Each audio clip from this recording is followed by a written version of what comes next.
Good morning, Copenhagen. How's everyone doing? Good. I wanted to talk to you a little bit today about one of the things that's been on my mind and a conversation that Jonas and I had for breakfast yesterday. And I think he probably didn't expect that I was going to do this, but it was an interesting conversation, and I sort of added some slides to it, and hopefully we can kind of get through it, and you can share with me the thoughts, at least that I had, on the breakfast, which inspired me a little. So, see if we can get this working. Boom. Spaceship Earth. When I was little, I was born in London, England, but then we moved to Ohio. And 10 years before that, I learned that the river in Cleveland had caught on fire, which was kind of a stunning thing to me because, one, I didn't know that rivers could catch on fire, and two, where do you run? Because usually if there's a fire, you run to the river, and now you wouldn't have been able to do that.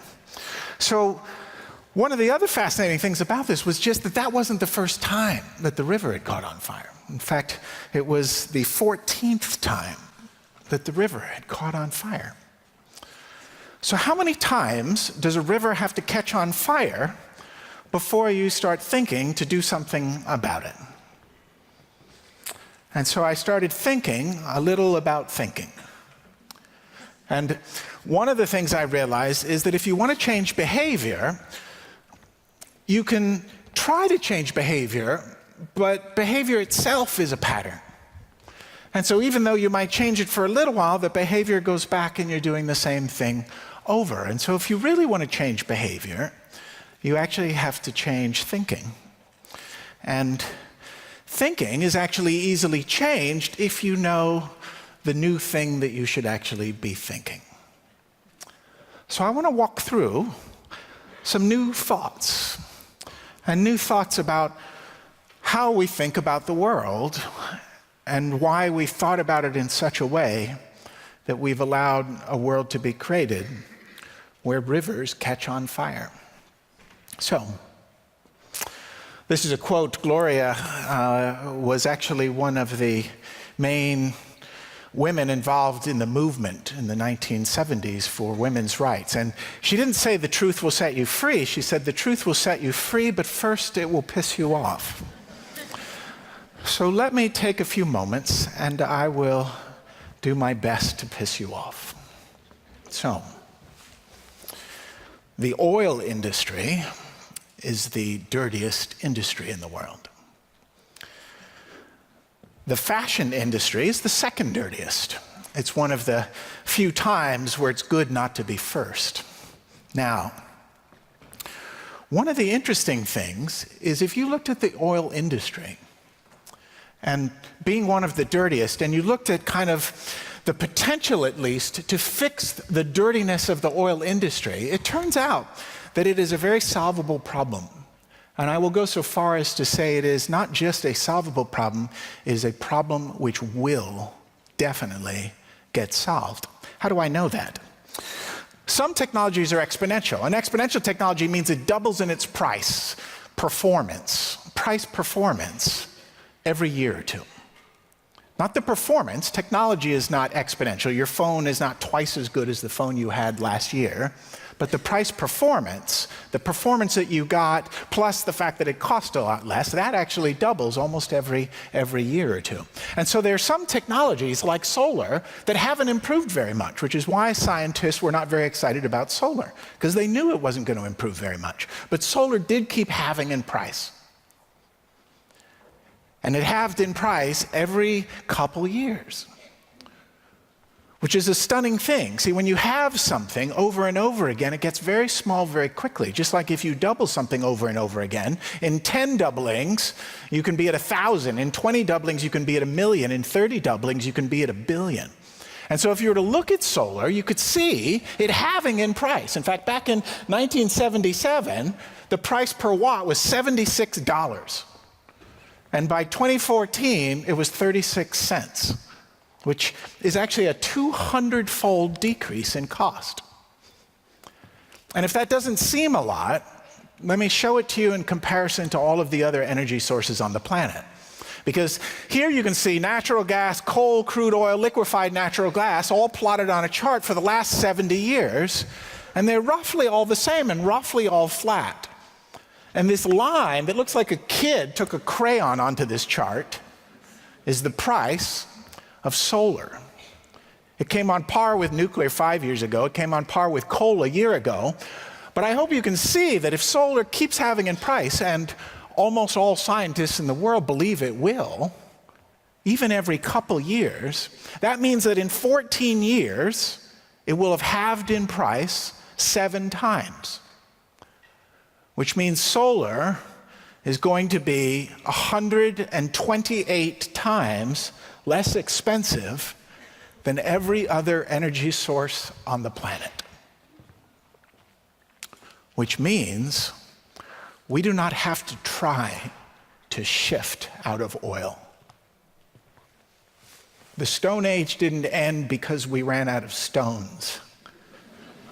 And the oil age will not end because we run out of oil. The price of electricity will get so low that it will be too expensive one day to even put it on the grid. This problem is going to get fixed. We don't even have to try. Now, the bad news is that there's no panacea like that for the fashion industry. Which means that the fashion industry will no longer be number 2, it will become really the number 1 problem for the world's ecosystem and its environment. And so you'll know a little bit what it's like to be number 1 when everyone doesn't want that. So let's walk through this. How did this problem actually start? And it's a strange beginning, because it's the beginning of Homo sapiens. And we started off in this little tiny place in Africa, and then slowly we started spreading. But it actually took us a very long time, because Africa is huge. It's just a huge, huge continent. I mean, honestly, if you looked at the chart, it took us tens of thousands of years just to spread to the outreaches of Africa. In fact, if you looked at how big Africa was, it's a little bit distorted on maps. But if you actually put real countries against the size of Africa, you could, no kidding, fit the US, China, India, all of Europe and Eastern Europe, and even fit Japan in there too. It's just an enormous piece of land, and so the world was huge. And the oceans surrounded it, and they felt so huge that we wouldn't dare to go too far into them because they seemed infinite to us. And as we spread out of Africa, I mean, it literally took 90,000 years just to get to the Americas. And so the oceans too felt huge again. 90,000 years just to kind of spread into the world. We lived in a place that felt infinite. And if you looked, you'd discover and realize that we ended up dividing up the world and governing it by land. Because it made sense, because we didn't know and understand that there was this other land. And eventually we ended up with a world that was governed by land countries, which meant that no one was responsible for the oceans or for the air. And so if no one was responsible for the oceans and the air, it meant that we could dump in it because it was infinitely big and no one would say no. And so that is exactly what we ended up doing, because the world felt huge. But we know that's not really true. And what we know is that the Earth, as big as it is mostly a giant rock in the middle and some sort of molten rock in the middle. And we live in this tiny, thin little layer on the outside of it. And if you put all of the water in the world in all of the oceans, it looks just like that little bubble. 98% of it's salt water, 1% of it is the frozen ice caps, 1% of it is the fresh water that we all live in. In other words, we live in a fishbowl of water and a fishbowl of air. And so it has to change a little bit how we think, because it's the same water. It's the same air. And so we're in this little goldfish tank, and I don't know if you ever had one of these. A friend of mine, Raymond McCauley, is one of the other faculty members at Singularity University, gave me one of these 2 years ago. It's a sealed glass ball. There's no opening. There's not even a crack. And these 4 shrimp live inside of it. And the shrimp produce CO2, and then there's algae that grows on that little branch in there, and the algae takes the CO2 and it produces oxygen. And then the shrimp eat the algae, and then they poop the algae, which the algae eat, and it's this perfect ecosystem. And I've had it now for 2 years and 2 months, and all 4 shrimp are still alive, which is stunning to me, because I didn't know that shrimp even lived 2 years. But now we know that this is just like our planet. We live in a sealed ball. And it's the same air and the same water.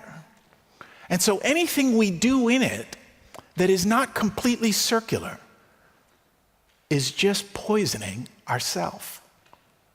We're a goldfish. And what it means, too, is that we're on a spaceship. Like a spaceship that you could put into space. We don't have to go into space, we're already in space. And so now we have to think this through, because if we're inside of a spaceship, it means we have to be careful about what we do. And it's a different way to think about our planet and the world. And the spaceship used to be huge. I mean, it took 90,000 years for us to get over it. I mean, 100 years ago, if you wanted to come just to California, where I'm from, it would take you a year. And you probably wouldn't have made it. But today, you can get there in 9 months. In fact, you can get anywhere on this planet in a day. And so in the last 100 years, our spaceship got small. And when it gets small, it means that everyone is close to us. And everything we do affects everybody else. So now, we get to look at the impact of that. And I was just recently in Hawaii, and Hawaii is one of the most remote pieces of land in the world. I mean, the nearest major piece of land is over 2,000 miles away. And the sadness of it was that the beaches in Hawaii are covered in plastic. None of it is from Hawaii.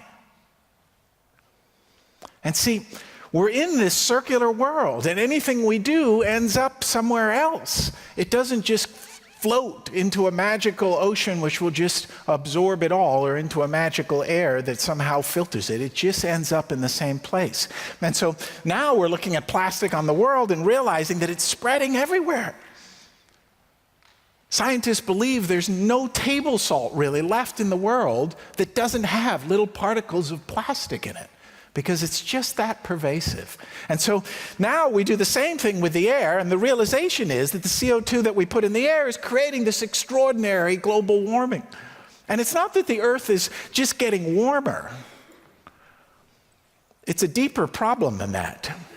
It's that the Earth right now is a net carbon absorber. So if we let it all go, it would absorb the carbon and it would fix itself. But we're quickly approaching the point where it becomes a net carbon producer. And if it becomes a net carbon producer, we don't even have an idea how we would slow that down and reverse it. And so tipping points matter. And I was just recently, too, in Australia, and I got to experience some of this diving in the Great Barrier Reef. And in 2016, 90% of the Great Barrier Reef got bleached because of ocean acidification, which comes from the CO2. In fact, some scientists say that's even a bigger problem than the global warming is. 30% of the coral in the Great Barrier Reef died in 1 year. And there were people on my boat that had photographs of the same place that I was diving in just 4 years ago. And it was beautifully colored. But just 1 in 100 pieces had color now. And so if you want to see the Great Barrier Reef, go see it. Because in 20 years, it might not be there. And these tipping points, there's more than one. There's actually multiple kinds of tipping points. And so we have to think about the world differently, and we have to behave differently. It's not an option anymore. It's not about things just getting warmer. It's about passing certain thresholds, which then it becomes not reversible.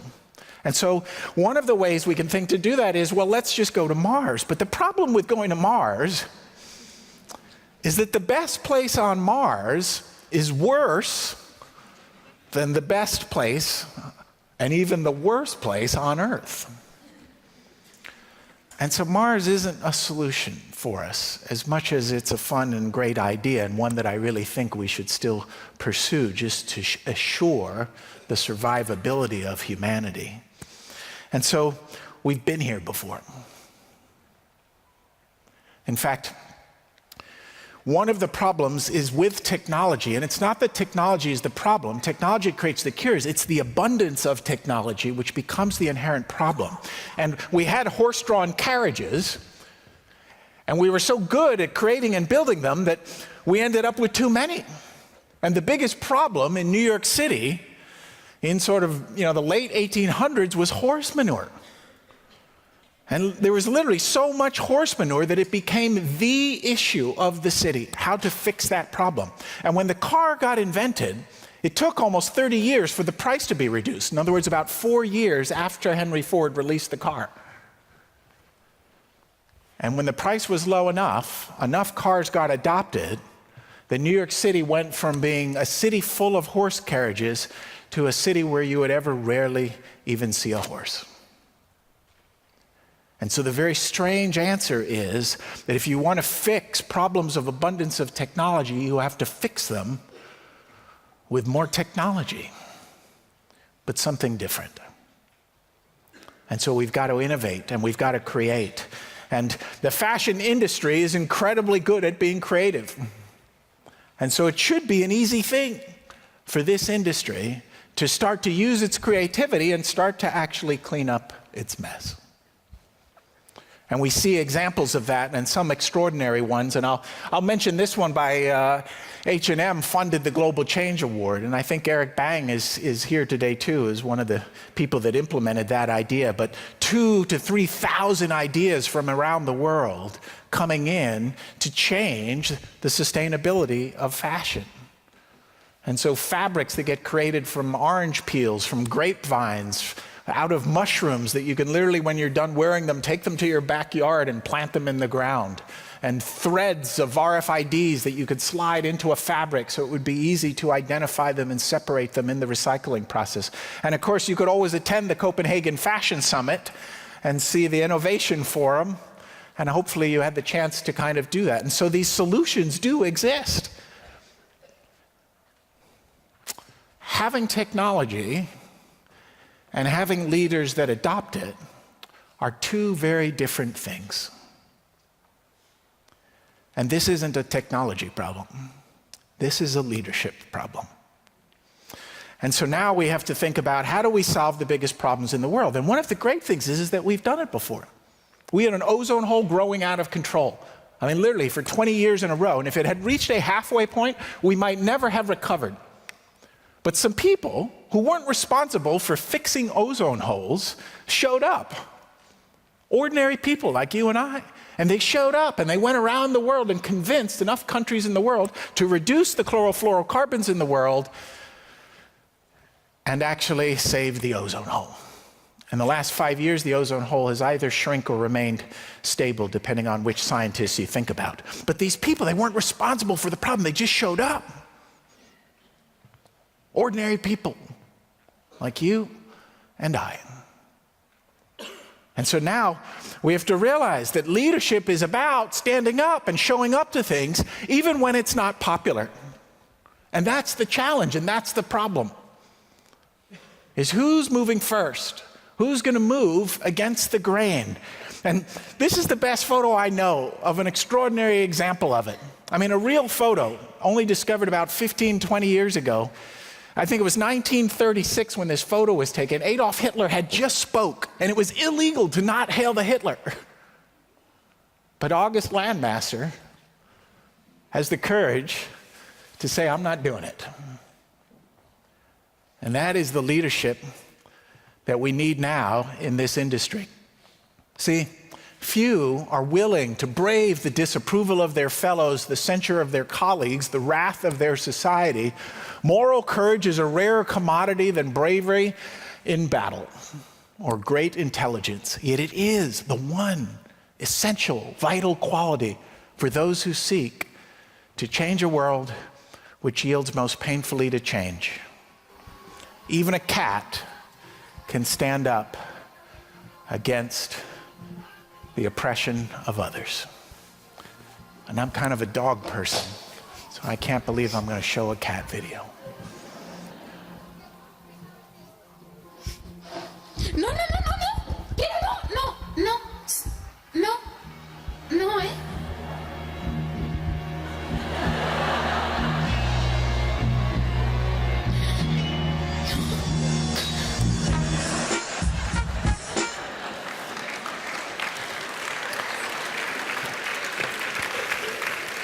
All change in the world happens and starts from one person.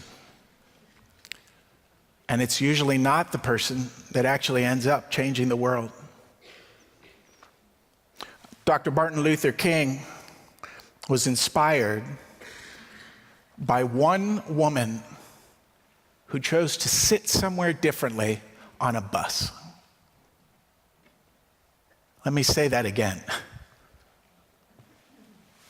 One woman changed the world by one action that she took in one day by where she sat on a bus.